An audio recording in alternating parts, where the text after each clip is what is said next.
Netflix's latest supernatural horror film, Chooseordie, is a weird mix with an interesting premise about a video game that kills people, but one that only deteriorates with time to an ultimately disappointing and laughable end. It tells the story of an aspiring programmer and college student, Kayla, as she stumbles upon a 1980s text-based video game with unclaimed prize money and starts playing it to try her luck.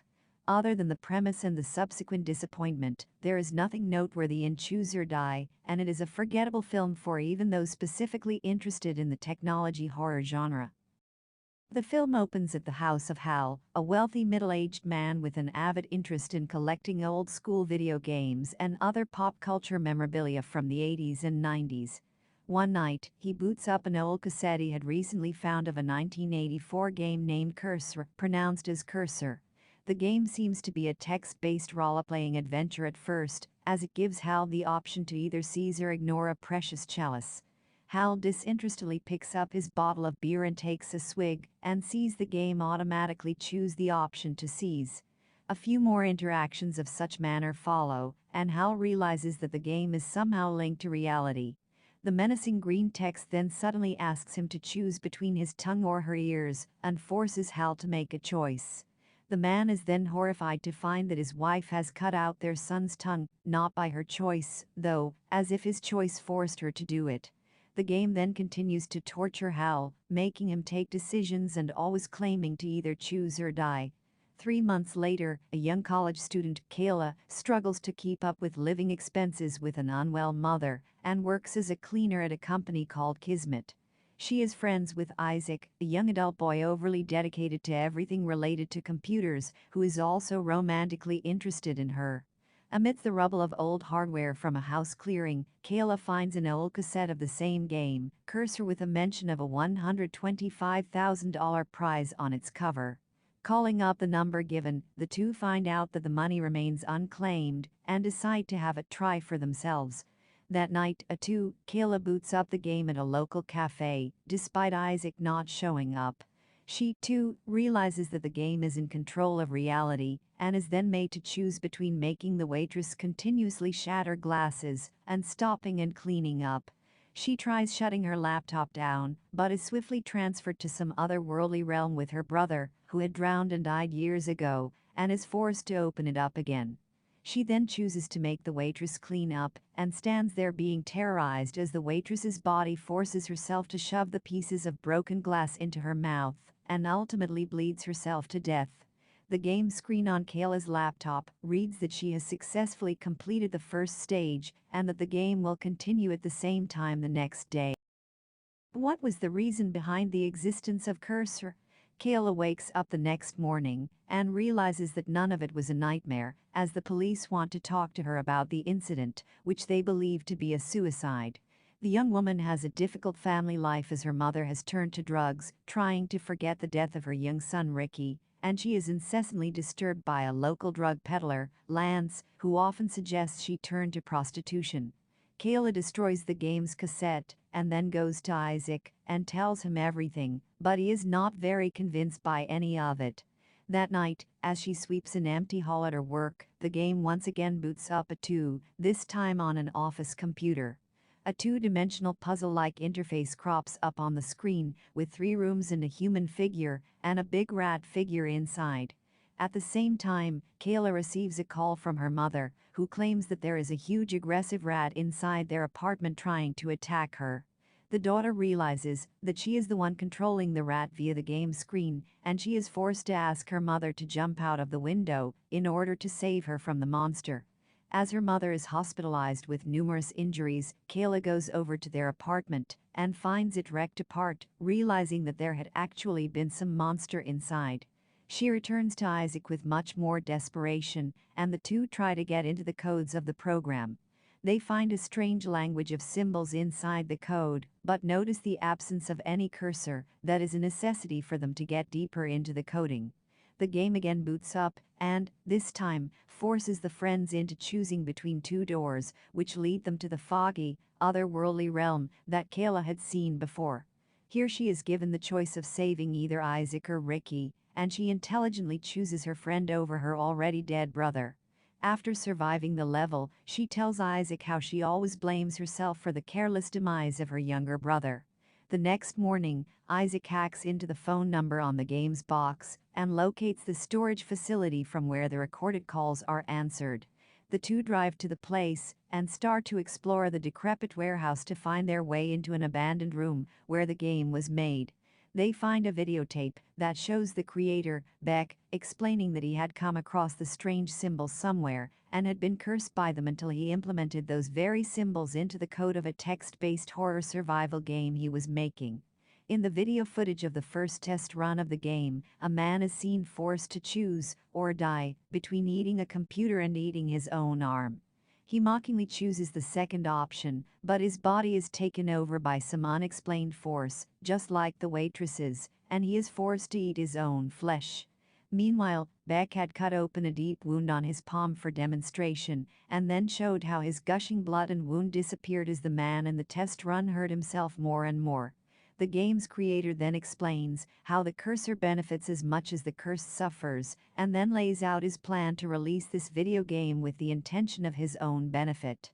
The game then boots up once more and separates Isaac and Kayla with a sort of digital wall. Kayla is then forced to choose between rewinding or fast-forwarding, which essentially runs a cassette tape-like thing into and out of Isaac's mouth, ultimately killing him. The game then congratulates the player for making it to the final round and gives her the coordinates to the place where she has to go to fight the main boss. It is quite obvious that by now, Chooseordie has successfully lost any interest in being anything remotely serious or scary. The concept with which director Toby Meekins begins his work is totally lost in something terribly silly and almost laughable scenes of a roll of tape killing a character with an action resembling something much more lascivious make it even worse. There is a slight sense of darkness when it comes to the characters and their situations in life, with regards to Kayla, her mother, and Lance, but that ultimately does not go anywhere or lead anywhere, and its existence has no significance. None of the characters other than Kayla have much depth to them, and Kayla too changes and turns into a vengeful player with nothing to lose. Very Choose or Die ending explained. Does Kayla win the $125,000 prize money? Kayla drives to the mentioned location and finds herself entering a big house, one that was shown in the very beginning, the House of Hell. She finds Hal sitting with his wife and son, both of whom have strange-looking plasters and paper cutouts on their faces, possibly in place of missing ears and eyes. The man reveals that the game had forced him to make more copies of it in order to survive, and Kayla understands that he enjoys playing the game and hurting others by now.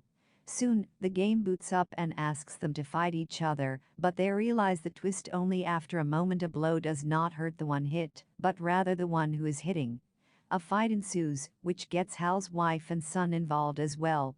The wife immediately teams up with Kayla and shoots bullets at her in order to kill Hal. The man survives and is about to cut his own throat to finish Kayla when the woman drowns herself in the swimming pool. Hal chokes to death, and all of Kayla's wounds heal up once she is helped up by the wife. The game gives Kayla access to the cursor in order to control its code, and she now modifies the program with the symbols she has learned. She uses it to force Lance to kill himself by jabbing syringes into his face. Kayla decides to turn her fortune of being the one cursed into becoming the cursor and benefiting from the misery of others cursed. She soon receives a call from the original creator, Beck, who seems to be the owner of the company where she works, Kismet, and is asked who she wants to make suffer next. Kayla cryptically responds, "Only people who deserve it," and Chooseordie cuts to black. There is no mention of the grand prize money at the end, the promise of which had started it all. Other than a short scene where Kayla visits her recovering mother at the hospital, which might suggest that the family is now financially in a better position, there is nothing directly to suggest that the woman ultimately won the money. Instead, she is much more mesmerized by her newfound powers and decides to concentrate on that instead. The end scene of Choose or Die with Kayla and Beck conversing over the phone might hint at a possible sequel to further explore the story of Kayla, but viewers will probably pray not. Choose or Die ultimately turns out to be as superficial and immature as its word plays, with Kismet meaning fate, which has now turned on Beck, and the play on cursor and cursor. Chooseordie is definitely not the worst film on Netflix right now, but there is undoubtedly no loss in avoiding it. How does CURSR affect reality? After the third level is complete, Isaac hacks into the phone line, tracking the prize line number provided on the game's cover, and finds an address. Ferryman Storage Incorporated, 4924 Martinway Road, Unit 254, 13158, New York. Once he and Kayla get there after driving for about 4 hours, they find no one. They locate the answering machine sending out the prize money messages in Robert Englund's voice. Isaac and Kayla initially think this is a dead end, and there is no prize money. However, following the power cables, they find the same room where the game was developed. They find a videotape captioned with CURSR Beta 1. This means the tape was recorded at the developmental stage of CURSR. In the video, the developer Beck marks the date as March 12, 1984. Beck and his associates apparently discovered a powerful curse. Although they couldn't find its origin or translate its exact meaning, they figured out that it's incredibly potent. Its symbols affect reality. Each symbol stands for different things from fire to water to blood, and together, these symbols have a way of affecting the reality of the person playing the game. CURSR Level 1. At the start of the film, Hal plays CURSR. We later learn he found the game in a clearance sale. When he starts the game, he inadvertently activates the curse. Initially, his choices are between trivial things, ranging from fetching another beer and leaving the cave to lights on or off. But it soon becomes much more sinister and asks Hal to choose between his son Gabe's tongue and his wife Laura's ears. When Kayla starts playing the game, the first choice given to her is between coffee and cake. When she chooses coffee, the waitress suddenly appears and begins pouring coffee into her cup. Her following choices in the level are between whether the waitress should take a break or not, and whether the waitress should break more glasses or clean up. The game also starts showing what she and the waitress are saying before they actually say it. At one point, Kayla tries to forcefully leave the game by closing her computer, but ends up in the place where her brother, Ricky, drowned. The game's version of Ricky tells Kayla the core rule of the game. She has to choose, or she will die. When the waitress starts eating the shards of glass, Kayla tries to stop her, but the owner turns into a glitching frame and stands in her way, letting out the same screeching sound that Hal heard, implying that she isn't allowed to save the cursed from their fate. CURSR Level 2. If Level 1 was text-based, Level 2 looks like a retro arcade game. Kayla is alone at work at Kismet at 2 a.m. the following night when the game restarts. This time, it describes her apartment building as a tower. She has to save her mother, who is the cursed now, from being eaten by a pack of rats. Kayla is forced to play the game as the rat, a game representation of the rats, attacks her mother in reality. She chooses between the living room or bathroom or bedroom, and charge or chew through the door. She guides her mother over the phone while making choices to delay the confrontation between her mother and the rats. Ultimately, she convinces her mother to jump out of the window right before the rats chew through the bedroom door. Although her limbs are broken, Kayla's mother survives the fall. CURSR Level 3. Kayla plays Level 3, with Isaac accompanying her. The game once more starts at 2 a.m. and describes Isaac as a loyal squire. This time her choices are between help or no help, red door or blue door, and save Isaac or Ricky. Despite her misgivings, Kayla chooses Isaac to help her. They choose the red one and find themselves in a maze-like neon-lit corridor, which takes them to the pool where Ricky drowned. Knowing that it's not a real brother, Kayla chooses Isaac and completes the level. CURSR Level 4. Level 4 starts before 2 a.m. Beck, appearing in the video, speaks directly to the two players and accuses them of cheating. When Isaac tries to disconnect the monitor, he becomes the cursed one. The area around him transforms into a glitching frame, and film strips start to pour out of his mouth. Beck demands Kayla choose between rewind or fast forward. Knowing that if she doesn't choose, she will die, Isaac urges her to make a choice. Kayla chooses fast forward. She completes the fourth level, but Isaac dies in her arms. CURSR Level 5. The choice in the fifth and final round is between Kayla and Hal. The latter believe that he escaped the curse by agreeing to copy the game. It presumably spread after that, and Hal benefited from it. Kayla is likely the first player who has reached the final level, which means she has to fight the man responsible, besides Beck, for the curse. This is the boss battle between Kayla and Hal. Only one will emerge as the final boss. The game leads Kayla to Hal and his family's home. It seems that the family has undergone drastic and disturbing changes since the last time we have seen them. As our friends Electric? By Two-Way Army plays in the house, Hal offers grace using the words from the song. Kayla and Hal start fighting, but they soon realize that they can only hurt the other player by trying to inflict injuries on themselves. This implies that they are each other's cursed ones. Eventually, Kayla kills Hal by drowning herself, and Laura saves her life by pulling her out of. Does Kayla win? What is the final prize?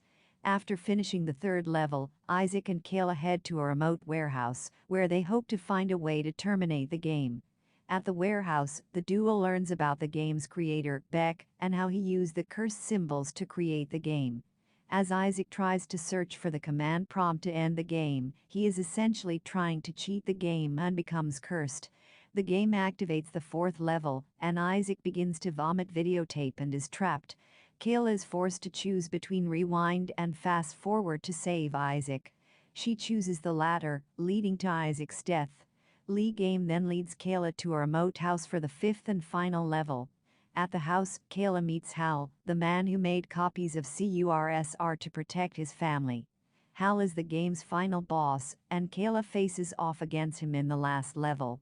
The two quickly realize that they are each other's cursors. Therefore, they can only damage the other by hurting themselves.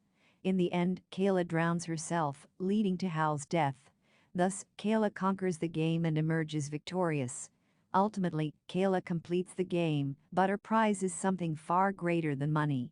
She receives access to the game's code and, in turn, the cursed symbols. She then uses the game's code to kill Lance, the man harassing her mother. In the end, Kayla receives a call from the game's developer, Beck, who proposes they should work together. The film concludes with Kayla completing the game and uncovering the power of the cursed symbols. The symbols are embedded in the game's code, and Kayla now has access to it. Therefore, despite all her struggles to escape the game, in the end, Kayla becomes an indispensable part of Chooseordie. However, this time around, Kayla will benefit from the sufferings of others. Thus, she uses the game to inflict harm on only those who deserve it. The ending also implies that Beck was looking for a capable partner to aid him in his mysterious quest. By conquering the game and uncovering the truth about the cursed symbols, Kayla proves her worth, and Beck offers her a chance to work together. Who is controlling the game? In the movie's final act, viewers learn the truth behind Chooseordie. When Isaac and Kayla arrive at the warehouse, they find an old videotape that sheds light on the game's creation. Viewers see Beck, the game's developer, experimenting on an unnamed subject in the tape. Beck explains that he discovered the meaning behind the cursed symbols and converted them into an 8-bit program, allowing him to control people and their surroundings through the game. The people playing the game are known as the Cursed Ones, and Beck benefits from the damage inflicted on them. Thus, it is evident that Beck had been pulling the strings all along. Moreover, in the final scenes, viewers learn that Beck is behind the shady corporation known as Kismet, which employed Kayla. Therefore, it is implied that Beck had been scouting Kayla for a while. In the end, Beck's manipulation leads to Kayla entering the game and suggests that he went to great lengths to discover someone worthy of controlling the cursed symbols. His final conversation with Kayla confirms that the two will be controlling Chooseordie together in the future. Who is the final boss in Chooseordie? As the narrative of Chooseordie progresses, Kayla completes the different levels of the game and makes her way through to the fourth level. In the fourth level, she is forced to see the death of her friend, Isaac. After Isaac dies, Kayla finds the address of a remote house, which is presumably the spot for the game's last level. At the house, Kayla meets Hal, who first appears in the film's opening scenes. Hal is one of the people to have tried his hand at Chooseordie. However, the outcome of his turn remains unknown until the film's climax. While Kayla and Hal are having a conversation, Chooseordie kickstarts its fifth and final level. Kayla's phone notifies her that she is playing the last level, and its objective is to defeat the final boss. As gaming fans must know, most retro games end with the player having to defeat the final boss in the last level. Therefore, it is no surprise that Kayla faces a similar task. However, it is revealed that Hal is the final boss, and Kayla must defeat him to claim the prize. Did Hal reach the final level? During the opening scenes, viewers see Hal as an alcoholic and likes to escape his problems by playing old video games. One night, after overhearing an argument between his wife and son, Hal decides to try playing Chooseordie. In the first level, Hal is forced to choose between cutting off his wife's ear or his son's tongue. After seeing his son's tongue cut off, Hal realizes that the game is much more sinister than he originally imagined. However, before we can learn more about Hal's turn, the movie cuts to the opening credits.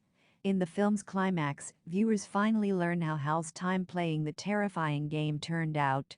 He reveals that he only played the first 2 levels, after which he was offered a chance to make copies of the game.